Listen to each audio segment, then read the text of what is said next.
Good morning, everyone. Today I come to present one of the papers of my doctoral thesis called The Institutionalization of the Circular Economy of Packaging in Brazil from the perspective of stakeholders. I appreciate the support of partner professors to bring the article to this event. According to the Organization for Economic and Development Cooperation, Brazilian economic activities have been inefficient because it generates significant environmental impacts, mainly atmospheric emission and waste generation. More than 40% of all collected material in the country is still destined for dumps and controlled landfills. The concept of circular economy is gaining attention because as the proposal to do business in a new way, considering the design of the product process, the direct and the reverse logistics flow, integrating the supply chain in order to reduce negative impacts on the environment. Brazil still does not have any legislation or government guidelines that directly seek the circular economy. However, given its principles, instruments, and objectives, the Brazilian policy of solid waste management is closest to the concept of circular economy. Therefore, the real implementation of this law is important for the country to move towards circular economy. The thesis that we defend is that the circular economy must be institutionalized in Brazil, because according to the institutional theory, it is possible to internalize values in society, causing certain attitudes to be considered appropriate or correct. Although the literature in the area is growing, it is still lacking empirical investigations to analyze the performance of actors in the construction of a circular supply chain. In view of Brazilians' problem in these sectors and the gaps identified in the literature, this paper aims to analyze the situation in Brazil in different stages of institutionalization of circular economy of packaging. This is an applied investigation, is qualitative in terms of approach, because give up statistical technique. Regarding the proposed, it is a descriptive study, and regarding the technical procedures, the case study was used with triangulation of data instruments, was carried out based on documental analysis and in-depth interviews based on a semi-structured script. Given the COVID-19 pandemic, on-site visits were not carried. And after transcribing the recorded interviews, content analysis could be conducted. According to Bardan, 2011, content analysis occur in at least 3 stages: pre-analysis, exploration, and interpretation of results. The individual speech content was categorized into 3 phases: habitualization, objectification, and sedimentation, according to the literature. And vivo allows the reading and the classification of speech in codes created by researchers.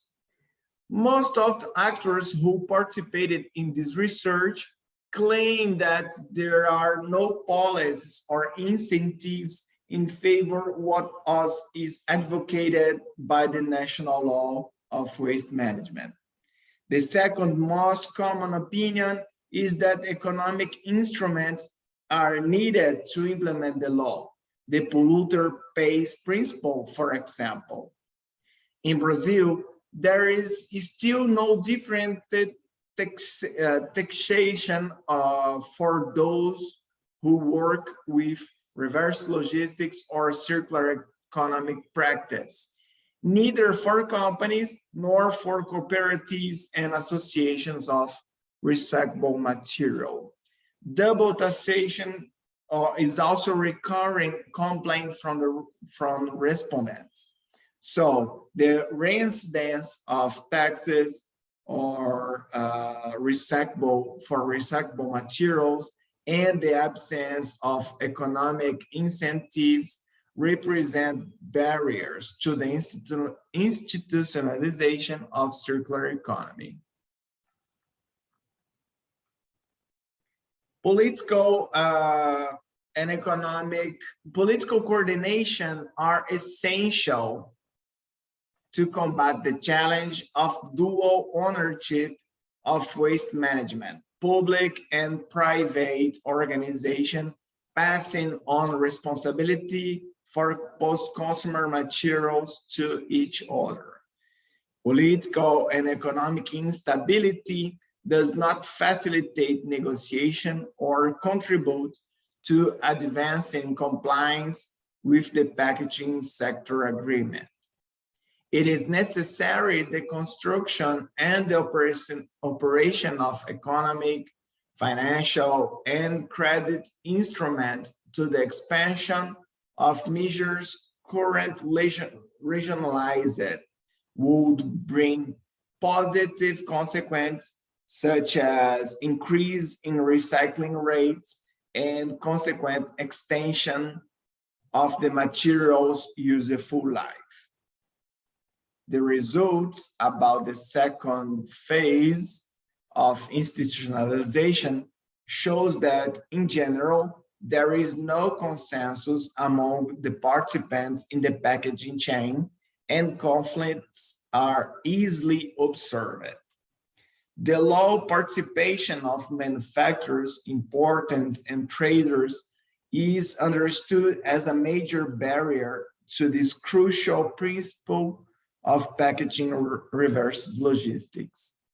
There is also an understanding that traders and Brazilian civil society are still poorly aware of the consequence of the poor waste management. Greenwashing practice, inadequate design, and work overload and costs for the municipality were also reported by the interviews. Here we create the figure 1 to list the main points of conflict in this chain. And the third stage of institutionalization can also be called sedimentation. And we found that the vast majority of respondents cannot perceive harmony between policies and waste management programs in Brazil. Some respondents claim to the lack reliable data and collection mechanism, the fragility of the national information system on solid waste management in face of the regional inequalities present in the country, the lack of trained personnel and adequate equipment make it difficult for many municipalities to feed the system with feasible data. Selective collection in households and the participation of waste picker for collection and sorting are very important for the circular economy occur in the Brazilian territory. However, the population, there is a still lack of formal and non-formal education programs. Historically, Brazilian industry have enough power to influence and manipulate public policies. Additionally, the attempt to include waste pickers for legal compliance tends to be amplifier of conflicts in this chain. So a paradoxical situation arises. The current capitalist logic does not seek to reduce waste. On the contrary, greater consumption is stimulated and the society wanted. And the process is currently more profitable to industry, retailers, and waste pickers. So at the end of this paper, we present the main limitations and contributions to the theory and to managers. Thank you so much, everyone who watched this presentation. And I want to thank you, the organizer of this important event, and my professors who helped me to bring this paper to this event. And I leave my contacts if you are interested in chat more about circular economy. Thank you.